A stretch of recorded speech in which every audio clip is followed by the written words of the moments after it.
Charming, handsome Stanley was 25.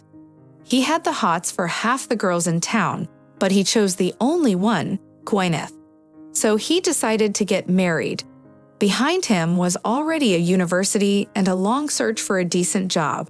At the moment, he has a great, well-paid job. Moreover, he had long been in love with Gwyneth, so why drag it out? He proposed marriage and got an affirmative answer. A few days of true euphoria flew by unnoticed. But Gwyneth asked to wait a little because she will take part in the regional beauty contest, and if she wins All Russian, which will be held in the capital. This event is very important, and the girl will not forgive herself if she will not try her new role. Not doubting the sincerity of Gwyneth's feelings, Stanley agreed because, to be honest, she really is very beautiful and has a good chance to win. Of course, he was not much fond of such events, but Gwyneth not only takes part, but also wins in such contests. After the first victory of his beloved at the city contest, he was almost bursting with pride, and his friends, with envy that the most amazing went to him. So he simply had no right to forbid it. Moreover, the guy had no doubt that the regional beauties his Gwyneth will not win, and therefore do not have to go anywhere, will be around and finally start preparing for such a coveted event. But something happened that Vova never expected. Gwyneth became the winner and received the Chic Beauty Queen crown among the contestants who came from the whole region.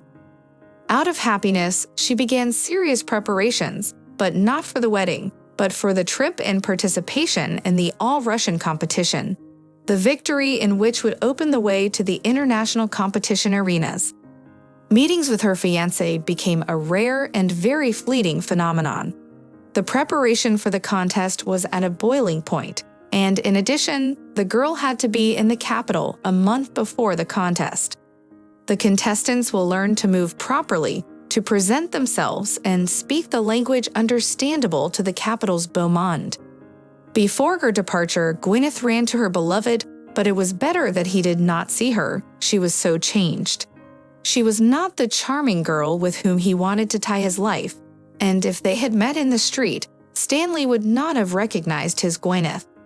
After staying only a little while at Stanley's, the pretty girl ran on, for she had no time at all, and the boy did not detain her. He took the remote control and watched TV, but his eyes did not notice anything, and all his thoughts were about his bride. He did not understand how this could happen, when he had let his love slip and let it slip away.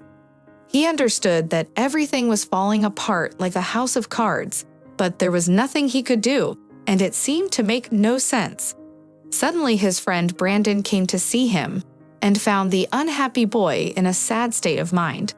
But Stanley wasn't in the mood for friends and didn't want to talk at all. Brandon could tell right away that something was wrong with his friend. He was like a lethargic and didn't want to say anything. But Brandon didn't give up and insisted on a revelation. He really wanted to help his comrade and was sure that together they would overcome any difficulties. Brandon assumed that it was because of Gwyneth that they had quarreled and advised Stanley to speak out so that he would be relieved. As their psychology teacher had said, it was necessary to speak out, and then it would be easier to find a way out of the situation. So Stanley began to talk. He told him that they had not quarreled at all, as Brandon had thought. But the circumstances were much worse, for his Gwyneth no longer existed. Brandon was greatly surprised and even frightened when he heard his comrade's statement, for he knew perfectly well that the girl was going to the capital for the contest. What might have happened, he was afraid to even guess. It was the fact that this contest was where all the trouble lay that Stanley was trying to explain. If he had his way, he would have banned such events outright. Brandon simply laughed at his arguments and said that Stanley was simply jealous. In fact, there is nothing wrong with Gwyneth's participation, and if she also wins, it's a good reason to be very proud of the owner of the main crown of the country. But the saddened young man tried to prove that there was nothing to be proud of, because his beloved had disappeared, and in her place appeared some arrogant Sadavka. Gwyneth began to turn into a glamorous girl, which was disgusting to the point of nausea. After her first small-town victory, Stanley couldn't imagine how things would turn out. They laughed then and there. He thought that was the end of his Miss Universe career. But then it went in the field, and now the country is next. Brandon, however, wouldn't let up and tried to convince his friend that there was nothing wrong with it because Gwyneth was a real beauty. But stubborn Stanley wouldn't listen.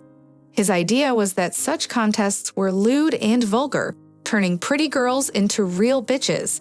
Gwyneth, for instance, didn't want to think about anything but the pageant, imagining the crown on her head, and they were supposed to be getting married.